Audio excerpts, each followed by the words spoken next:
Time to close it out, folks. One final game to decide it all in week 2 of the Immortal League. Rubber Ducky Gaming come out with a gutsy game 2 win after a lane 0 Blizzard really ran away with game number 1 the entire time. But it's a whole new playing field, Quacks. We've got 20 champions off the board. Both teams with great moments in games, questionable moments in games. So it's all really hard to figure out like who's going to come away with this one. Yeah, absolutely. I do think that game number 2, we were really expecting this to potentially just be a straight up 2-0. I mean, Lane 0 Blizzard at their win looked super duper dominant, and Rubber Ducky Gaming, they won game number 2, but I will say it did not look nearly as solid, and you could argue that how they won that game was off of a misplay from LZB. So I feel like this game, they've not only got to close it out with a win, but they've got to look good doing it. They have got to take control of that early to mid game, be a little bit more firm, be a little bit more aggressive around those objectives, and really prevent LZB from taking anything on the map, similar to what we saw in game number 1, because I do feel like RDG are not going to get the same courtesy here in game number 3 that they did in game number 2, where LZB make a mistake and you're able to capitalize off of that one mistake to win you the game. This time around, I think Lane 0 Blizzard are going to lock in, and Rubber Ducky Gaming have got to do the same. I want to see Archer put back on a jungler where he doesn't have to wait for level 6 to be the initiator, and also he can play a lot more free as like just kind of a pure setup guy, right? Because that's what he was so good on the Amumu and the Nocturne. You have to worry about like, all right, I'm diving in, but like I need to assassinate somebody. I can't just sacrifice myself. So I want to see Archer on something that's a little bit more play making, but who knows once you have it. So many champions at the very bottom of your screen off the board in this one. But we do see the blue side own is prevailing as both teams alpha loss have now selected blue side as we're into that final draft of the night.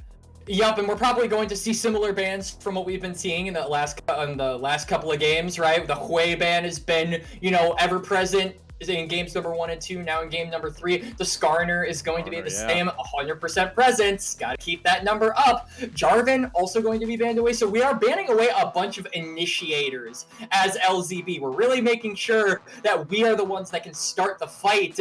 One champion, though, that has been noticeably absent from the drafts here in this series, Slayer, that has been very strong, is that Jace. I'm very surprised that neither team have even bothered to ban this character away, because I still think the tank Jace is really strong. It can be flexed into the mid lane as well if you want it to be. I think LZB on the blue side should really look for a power pick. If it isn't that Jace, then you've got to have another ace up your sleeve.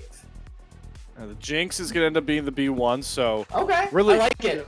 You do project a lot of how you want your team to function when you pick this champion, right? You immediately now have to put some pretty protective, at least one protective part next to this Jinx, either enchanter-wise or just like a beefy frontliner. And you do have to kind of draft to play around a team fight hyper-scaling comp. So LZB are putting themselves in a spot where they kind of shoehorn their draft. We'll see if that gets countered by Rubber Ducky Gaming as they go for the Seraphine Renekton turn.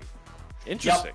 So interesting picks coming out there from RDG, but I really still want to focus on that Jinx. It is worth noting the attack speed cap went from 2.5 to 3.0. So champions like Jinx are pretty strong now, right? And with the right tools, like you said, Slayer, if you play around them correctly, they can be really deadly later on in the game. And I was going to say the Lulu. I'm glad it's locked in here. This is a beautiful pairing down in the bot side. That champion has been banned every single game, and now it's finally left up. I love the capitalization from LZB. Along with that Ornn, my only concern is that they might be putting too many eggs in one basket. So I want to see another threat come out from Lane 0 Blizzard. In particular, I think the mid lane is where you want to put that threat. Maybe something, I was going to say a Syndra, but it got banned away. Just a mage in the mid lane, maybe even something like a Yone could work, but you do want magic damage. Rom lock-in to round out RGD's first phase. I wonder if that's a AP carry Seraphine we might get. I mean, we do know that Revan does like the magic damage dealers that played the Ziggs game, so Seraphine Braum bottom lane is intriguing. Like you called out, though, a lot of damage dealers banned away by both teams. Graves, Bel'Veth, and Syndra, and Taliyah. So jungler and mid laner each paired banned away, and the I like Victor here for LTB. I really like Victor here. I wouldn't hate that. Maybe Azir as well. I mean, there is a lot of lockdown by RDG, so maybe you don't want to go for a champion that is immobile. Yeah, there we go. I like that a lot. It fits well with the scaling composition that Lane Zero Blizzard want to go for as well. Name of the game, don't do anything for 20 minutes, and then at 20 minutes, kill them all. Yeah, there's the Sejuani. So yeah, this is a done and dusted play back and then play front to back. I mean, that's all this comp's going to do. Try to keep the Vi off of the Jinx and Azir. And the Victor locked in for RDG. I like this. I actually, yes, I do, because I don't think there is a ton of kill threat from Azir Sejuani. I mean, Sejuani is only able to get those E procs on a melee champion. The only melee champion that he has is the Ornn, so he's not really going to be able to proc that Winter's Bite as easily. You factor in the gravity, what is it called again? The gravity well, the W, and it just, or Gravitum Surge, or is that Overwatch? Oh, Victor, yeah, Gravity Field. Yeah. Gravity Field. If you throw down the Gravity Field, that basically puts them on a timer to proc that. So I don't really think they're going to have a timer to punish Samuel unless he pushes up too far without Flash. So it's a very important scaling matchup in the mid lane, Slayer, but where all of that action is going to be focused, where all of our eyes should be centered, is that bot lane. Verticality, he did not have a very good time in game number 2. The biggest proponent to him not being able to play the game was that range. And now he's got all the range in the world. He's got all the range and then some. Not only that, but he's got a ton of peel. So this is going to be the game where the LZB 80 carry redeems himself and hopefully can bring his team over the finish line. And for RDG, it is their time to put up or shut up. If they can win this game, they go 1-1. They tie with LZB, and they really tell everybody that they are a force to be reckoned with here in the Immortal League Group B. They saved themselves from an early season slide. The Braum Seraphine, though, is an intriguing. It's interesting. It is. But it provides peel, and I think if you have a fed Victor and Renekton, you don't need to be the damage, right? Like, realistically, you just need to support your solo laners. So we really have kind of a tale of two opposites here. One team, throw everything at the bot lane. The other team, get those solo lanes to a position where they can carry in the late game. And both of those clashing styles are going to come to a head, and I could not be more excited. This is going to be a chaotic Game 3 Slayer. I can feel it in my bones, and I think you can too. Hopefully we don't have a turret decide our Game 3 here, as we are heading towards the Rift for one final time tonight. And I'll quickly say it, as we do see both teams once again setting up for mirrored invades of their own. This is the best time of this entire series for Lane Zero Blizzard to force a lane swap here. You send the Jinx Lulu into Renekton, you send the Ornn down to Seraphine Braum. I mean, Seraphine Braum, he might actually be able to like farm, not just have to sit under turret in that matchup. Yeah, this is a really good lane swap angle actually from Lane Zero Blizzard, and it would honestly, if I'm RDG, it might tilt me a little bit, right? Because I'm thinking, okay, I'm going to beat my lane opponent. We're going to put verticality behind. Oh, wait, it's 2v1, and now I'm tilted. And hey, we might get some action off rip here in the jungle, as David's going to look to try and check his jungle. He spots a ward that isn't his and does walk out, recognizes that's not my jungle anymore. Yep. It looks like we are going to get a lane swap. Oh, I love this. LZB are playing the map so well. This is a beautiful decision from them. Like you said, there's no dive threat onto Hasm, right? The push from Skepture and Revan, and then the dive potential is just not there with a champion like Ornn. I just realized. Oh, okay. The champions are out of order on RDG's side, by the way. Yep, I noticed that for a second. I thought we were about to see a fasting Seraphine with a Braum farming. I nearly was like, what is going on? So if we have a second, we could shift them around on the old scoreboard. But hey, that lane swap does come across, and toast, man, you do not walk up. You don't get to walk up, man. They did increase the experience indicator for the game, so if you walk up a little bit further, you can get experience. So I really like that awareness from Verticality and Eclipse to say, screw the first 3 minions on that wave 1. Let's just prevent this guy from getting the experience, period. We get the XP. It doesn't matter if we get the gold, because we are in a position where we're going to get all the gold. We're in a 2v1 scenario, and now Toast might find himself in a bit of a 3v1 scenario if he isn't careful, as those Krugs are getting finished up rather quickly. Skeptor recognizes it. He's like, all right, I'll just leave Seraphine down in the 1v1 because I need to get up there and help this Renekton that's still level 1. But it does look like Archer and company are not going to pull the trigger on a dive under the level 1 Renekton. They'll just continue to try and siphon away all resources. And while it's nice to see Skeptor show up, that does mean that Toast to Toast does not get the XP advantage of the 1v2. At least now he'll get his best shot trying to farm. And the Braum Shield buying him some space, but it's still not easy at any regard. And the range is really starting to hurt Toast to Toast. He is down to about a third HP, so he's going to be forced to go for that reset, expend that teleport. Archer is still on the top side of the map, so does have an opportunity to look for a dive. But RDG are responding with, I would say, a really good play here. They're getting Revan up toward the top side, committing the TP from the Seraphine, and lane swapping on the lane swappers. Yeah, this is like a chess game.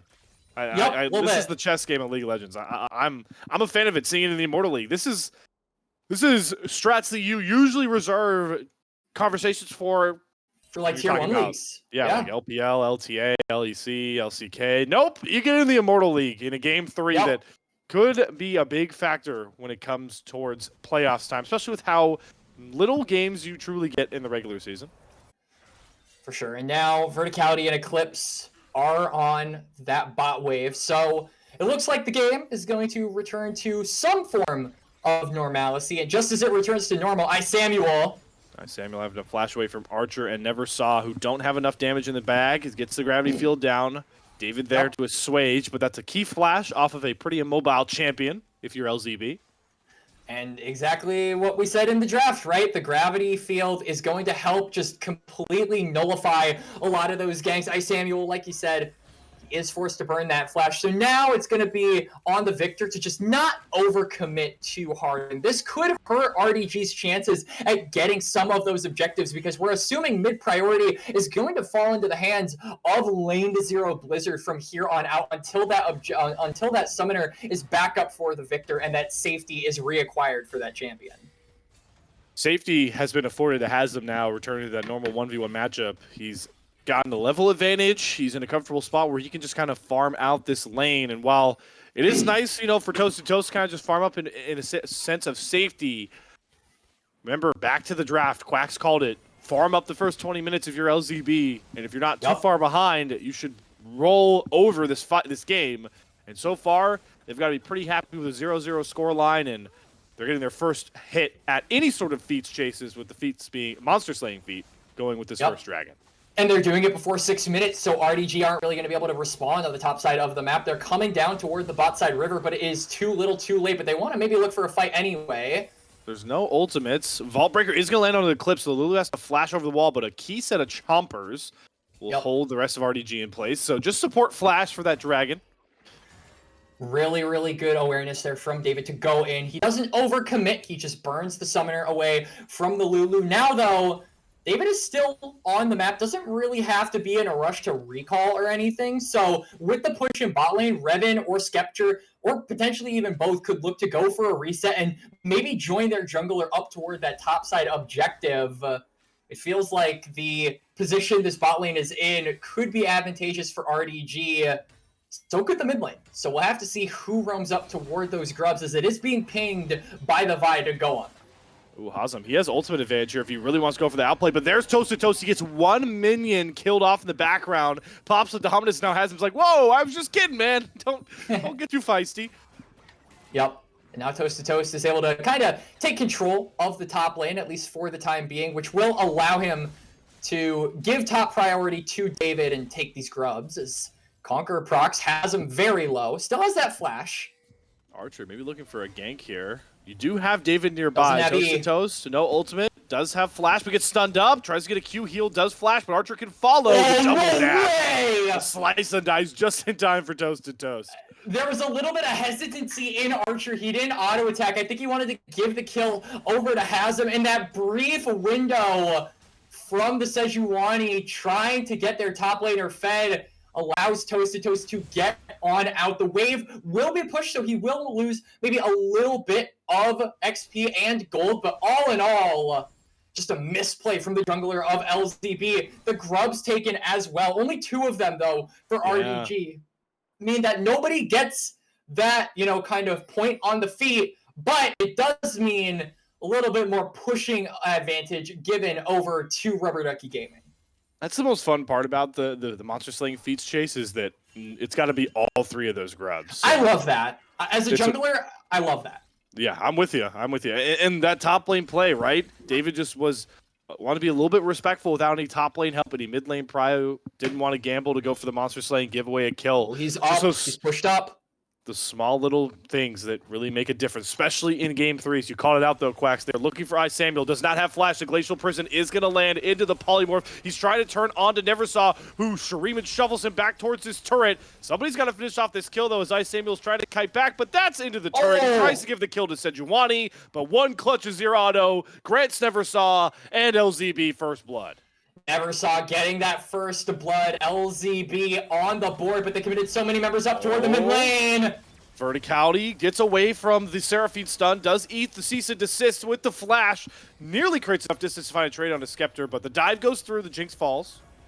Really good response coming out there from RDG, recognizing that Eclipse and everybody basically from LZB played on that mid lane timer, going for Samuel, which left Verticality open and vulnerable. They capitalize off of that. They get the kill. They also burned both summoners, so a potential repeat gank from David in the near future is a very possible thing that could happen, Slayer. So they, like Samuel, have to play defensively until that comes back up.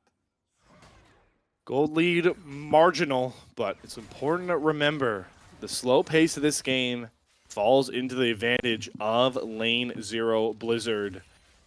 And there are some, worrying signs, at least for me, on the RDG comp side. Obviously, you have a damage problem, but nobody really to follow the Vi except Scepter. We're going to have to hold those conversations because they're going for Eclipse and Verticality. They don't have any key ultimates. They get the wild growth out of Eclipse, though.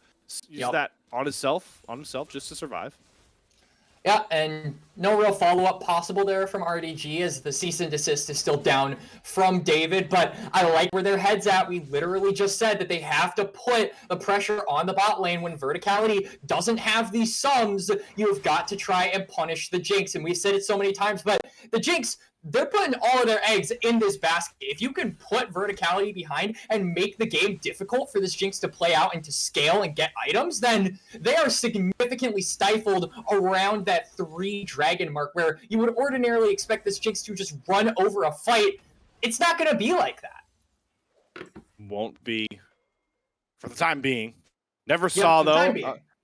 Neversaw, though, is in a good place to scale as well.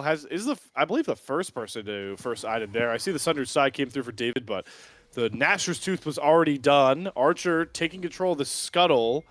Should be able to play for the second dragon in a very quiet early game. We've had quiet early games every game.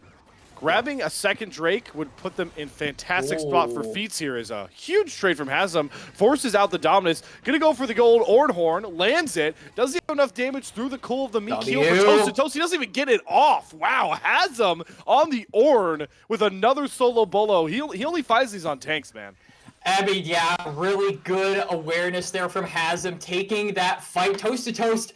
I have to think he just wanted to try and shove that wave under the turret and then go for a reset, but he wasn't able to shove it fast enough, and as a result, Hasm capitalizes off that. He gets the solo kill, and now priority is there for LZB on the top side of the map. RDG are on the grubs, but they're getting surrounded here, Slayer.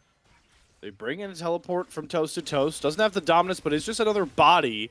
And it's enough to force Archer to give over these grubs. So it's going to be 5 grubs, 1 Monster Slayer stack, and mites available for RDG as they lean towards the top side with those neutrals. And I think that this is good, particularly for Samuel. Victor is a very underrated tower taker with that Q auto. That enhanced auto is really good at taking down those plates and being able to chunk out turrets. But other than that, there isn't a ton of split push threat on the side of RDG, so I'm interested to see how they actually use these mites outside of late game and in this laning phase, which is slowly starting to dawn, or the dusk of it is slowly starting to come up on here as we are close to approaching 14 minutes. Yeah, turret plates will drop in the next minute 45 as the first turret feat will likely be a major factor, though LZB might not need it if they're able to Hassan grab is a beating Rift him Herald. up. Yeah, I mean, if you don't have dominance and you're behind on Renekton, you just don't win into Ornn. Yeah, I mean, and Renekton is one of those champions that has to get an advantage in the lane phase, or else it's really hard for him to find a usage outside of just being a stun bot once you get to those team fights. Meanwhile, Ornn, not only is he going to be dealing a ton of damage, especially with Grasp, but, I mean, this guy is so good later on. All right, here we go. Toast to Toast. Yeah, he has the dominance. He's going to flash, force Hasm to flash back. Call the Forge guy was up very soon, but the fact that Hasm's going even, this is the small things we talked about from draft. If LZB are not giving up kill advantages and major objectives, they are feeling like they've succeeded in this early phase. And through the first 13 minutes, I've got to agree with that assessment. David on the bot side of the map. You can see that Samuel wants to try and link up with his team, but isn't quite able to do so. I think they spotted David, though, in that little corner of that wall. So they're going to be able to back on up. David's not going to be able to get that kill or really get an advantage for his team on this bot side. And verticality, now the Jinx's flash is back up, so that extra bit of safety for the AD carry of LZB has been reactivated here at this point in time. Add on the wild growth, and verticality practically immune, barring any major misplay. This Jinx is perfectly content with just farming and scaling up. There really is no threat that RDG can lob their way that they aren't prepared for and can't counteract. I mean, verticality has his own cleanse, his own flash, wild growth, Heal, and wild growth, and a Mikhail's. You're right. Yep, that's a Mikhail's. Double cleanse, 2 heals, and a buffed up ultimate on top of a flash. This is we called it from the draft, right? You have B1 Jinx, you got to play for the Jinx, and at least Eclipse has gotten the assignment so far. For sure. I think Eclipse is gonna have to just buddy up. We're going to Samuel. He does flash over the Glacial Prison. Call of Force Guy going to go wide as well. Samuel's stunned up, but he doesn't fall just yet. There's the Emperor's Defy, but it's too late. Samuel survives, dodging out of those knock-up ultimates. Eclipse coming in, trying to save Archer, gets the wild growth off, and now it's just the tanks that are somehow brawling their way to a fight win. Hasm's just heroic plays on this Ornn, once again saving LZB. That got them feats of warfare. Yep, feats of warfare activated here for LZB, and they didn't even have verticality in this exchange. On top of that, Hasm is able to teleport to the top side, so Toast is not able to get this tower or really even threaten taking it. Really good move there from the top laner of LZB. Beautiful roam timer from this Ornn, and it gets them a lot, and they don't lose anything as a result. Really, the only thing I could think they lose is teleport from Hasm being expended means he won't be here for the dragon, and RDG, now back on the map, could look to go for this and stop the soul stacking that LZB have been monopolizing over the past 15 and a half minutes. Quacks, how many things did you think were going to happen in this game before we'd have a 3-0, 2-item Ornn? Because, I mean, man. Oh, you're gonna have to hold that thought because we might fight out on the bot side. Archer. I thought I was gonna get Masters before that. A little bit of the self roast. Those are rare. Those are rare, but golly's gotta love the self ego checks. Hasm is doing the opposite of that. I mean, this guy is now just this guy is just ego. This guy is skill checking, ego checking, traffic checking, checking his he's doing all the checks on Toast to Toast. Yep. Bank account, bank account, dominance check. It's out for Toast to Toast, but he's just not winning. This is a Renekton with dominance, and he's not winning into an Ornn. How did that hit? Who cares? Has him on a rampage. He has him running, if you will. I'm gonna be freak here and do a little bit of puns. Mute his mic. Mute his mic. Mute my mic. Go ahead, do it. Do it. I'm not afraid. But RDG should definitely be afraid, as now this is third dragon over to LZB. 3 kills over to the Ornn. No, rather 4 kills over to the Ornn. Even I'm losing count about how many solo kills Hasm has gotten in this game. I thought we were going to see the action on the bot side, but there literally has not been any. It's all been the top side Slayer.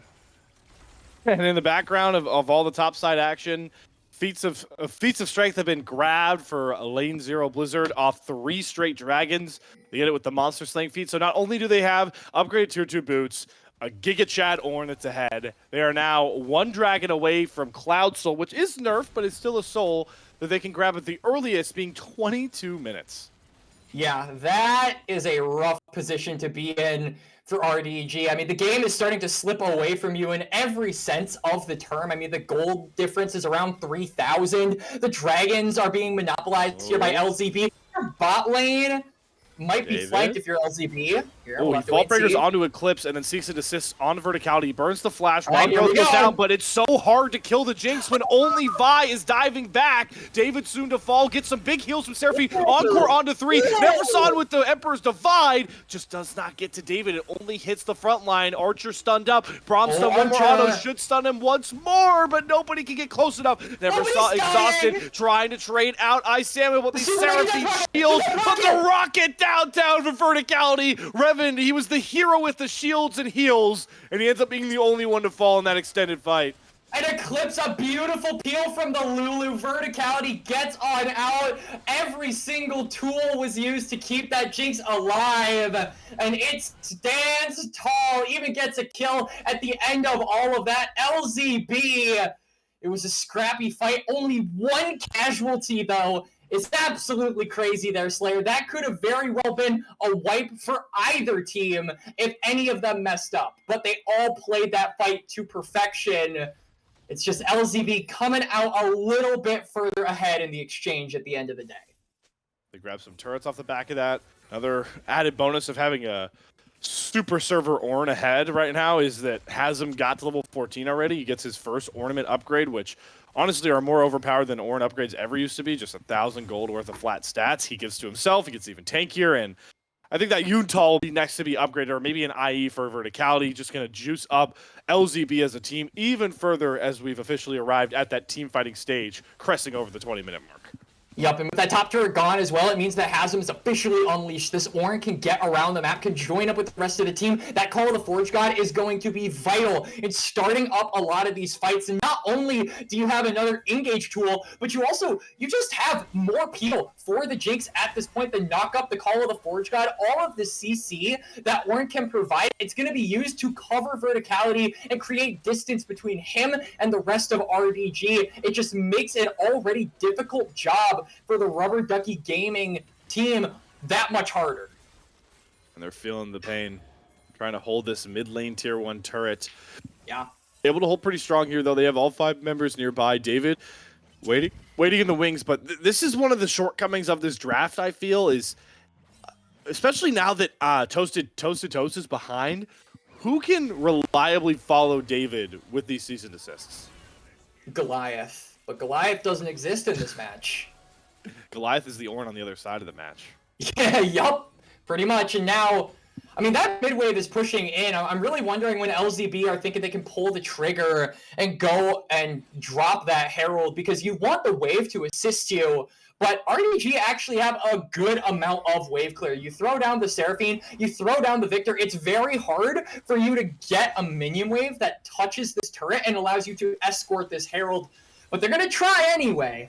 They're going to drop it here in the mid lane. I think that turret is low enough that Shelly should crack it. So.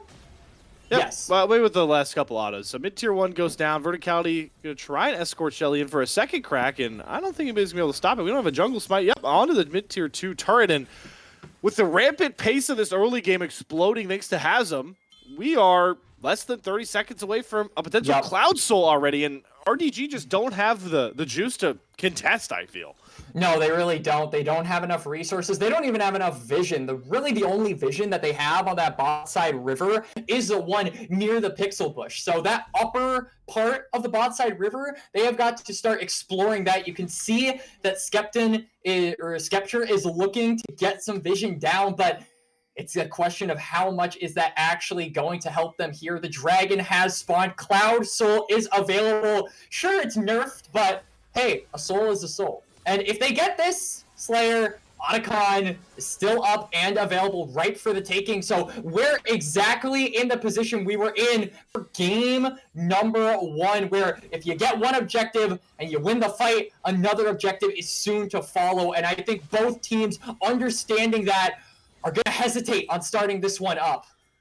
So much pressure and difficulty into the hands of David to find this angle Toast in to Toast try and doesn't get have to this TP in jinx. spot. Yeah, and they don't even have the Renekton as well. And Hazem, yeah, he sees, smells blood in the water. He's just jumping in. He has 6,000 HP by this point. Who's going to touch the Ornn? Encore goes wide from Revan, hits nobody. And Hazem going to keep pushing the pressure. Never saw dashing over the wall, trying to get those Santos close enough, but it's another clutch rocket that finds its mark for verticality. 2 kills picked up. Horn nearly finds the third onto David as Toast shows up to the party way too late. 2 kills over to lane 0 Blizzard. Yeah. And now Cloud Soul is a certainty. And RDG just with a massive disrespect, staying there in the mid lane. You had a 4v5 situation, no TP on your missing member, and now you lose 2 as a result. You lose your tower. David going in, tries to get Neversaw a little bit too far forward, but Verticality holds the other 2 at bay, nearly kills off Toast on his own after knocking down Samuel. And the base is in tatters. And this game might just be over already. Lane 0 Blizzard are not messing around in a game 3. Lane 0, no, they really are not. I mean, Hazem, it's one thing that the Ornn gets ahead, but it's another thing entirely when the Azir starts to scale on up. The Jinx is now 3-1-1 with an upgraded Infinity Edge in the inventory. The items really tell the tale of this game number 3 Slayer, and it's a tale that RDG would consider a nightmare. Verticality with my God, expert chompers. I mean, he was out of position as all can be. Now he's a Cloud Soul. The rocket's hurt. Throws down the rockets as well, the ultimate, but gets blocked by Skeptor. Neversaw deletes Toast. And unfortunately for all the viewers at home, Game 3 has looked like the most anticlimactic of the series so far. LZB are just running away with it. You said that Hazem was like checking everything from Toast. It was an ego check. It was a skill check. That was the biggest skill check of them all. The 2v3 from Neversaw and Verticality. They said, wait a minute, we're really strong. Let's just go in and kill them. Oh, man. If that shield didn't come up for Skeptor, that rocket, that death rocket would have killed 3 of them on instant, and they don't even care about Otacon. There's Otacon up in the background. Why play for that when you could just take turrets? I mean, what can Rubber Ducky Gaming do right now? 5,000 damage demolish coming out there from Hazem, just casually. They're going to try and go in here with David. He's looking for a cease and desist. He goes on to Eclipse the support Lulu. Encore's going to hit Verticality, but he cleanses it with ease, and now it's time to introduce you to the buzzsaw that is Verticality, Hazem, and Neversaw. It may have looked a bit dastardly and questionable in Game 2, but when push came to shove, Lane 0 Blizzard find themselves their biggest margin of victory to take the series and go up 2-0 in Group B of the Immortal League. And LZB, I mean, you put your eggs in one basket, but some of them hatch where you didn't expect them to. Hazem, 4 solo kills on the top side. The Ornn, the unsung hero of this game, buying his team time to scale on up. And scale on up they do, and as soon as that happens, the game is wraps, everybody, as LZB 4-0 game score here in the Immortal League, and one of your top teams in Group B for the division. 4-1. Wow. If it weren't for a mid-tier turret, maybe it's 4-0. But 4-1, 2-0 in Group B. They've knocked down 2 opponents in this group so far, Lane 0 Blizzard. And what's most impressive in their 2-game wins is it really felt like an across-the-board team win. Game 1 start was, Archer's Amumu was very, very potent. And then we saw Verticality kicking on the Ezreal. This game round, it was Hazem's Giga Chad Ornn at one point, setting up for Neversaw's Azir. Eclipse showing he can play both Engage and Enchanter well. This looks like a complete team, even though it's pretty early on in the Immortal split. And I love the way that this team, you know, kind of metaphorically passes the ball to their teammates. We kind of talked about this in game number 1, but it was a similar story in game number 2, right? Archer at first had the keys to going in for those engages. Then he passes the ball on over to Verticality and to Hasm. Game number 3 is a similar thing. Hasm has the ball. He passes it over to Neversaw and then Verticality to carry over that mid and late game as those carries. And I just love the kind of flow, the pivot in which that priority resides for LZB. They put their eggs in multiple different baskets at different times, so to speak, right? It's Hasm at first, but then it moves on up to yet another member. And I think that is just a beautiful way to play the game. And one of the key reasons why they won this series, they were constantly getting one member ahead, but then they would use that to get another member ahead. And that makes them a super deadly team. I think every squad in Group B, and hell, even Group A, because I know we have some cross-division games going on in this in this regular season, should look at this team and be a little bit scared. Start preparing now, because these guys are only going to get better as the season goes on. Yeah, all great points, Quacks. And it obviously is important to remember we are only 2 weeks into the split, but we are already basically a third through, That's right? Like 7 weeks. That's like a quarter, a third of the way. Yeah. You got to start, like, playoffs always has to be in the back of your mind. Starting off 4-1, I mean, barring any major screw-ups, and if they keep playing like this, I think we'll be seeing more of Lane Zero Blizzard. I don't think I'm offending anybody by saying that. No, well, I would certainly be in agreement with you, Quacks. Regardless, a fun week, a fun Thursday of Immortal League action. We have gone the distance. It was a pleasure to make my debut on the Immortal League. Shout out to our production. I appreciate it, Quacks. Shout out to our production behind the scenes, Golden Awesome Observer, Wookie on the production, and of course, my great friend here, Quacks. Always a pleasure to cast alongside you, my friend. The best dressed caster that you'll find in any single region. But for now, folks, make sure to stay locked to the Titan Esports Twitters, socials at all, and the Twitch page to see when the next league's action is rolling. But make sure you're back here next week, next Thursday, for more Immortal League action. Until then, enjoy the weekend as it comes. Take care, and most importantly, go Birds. We'll see you.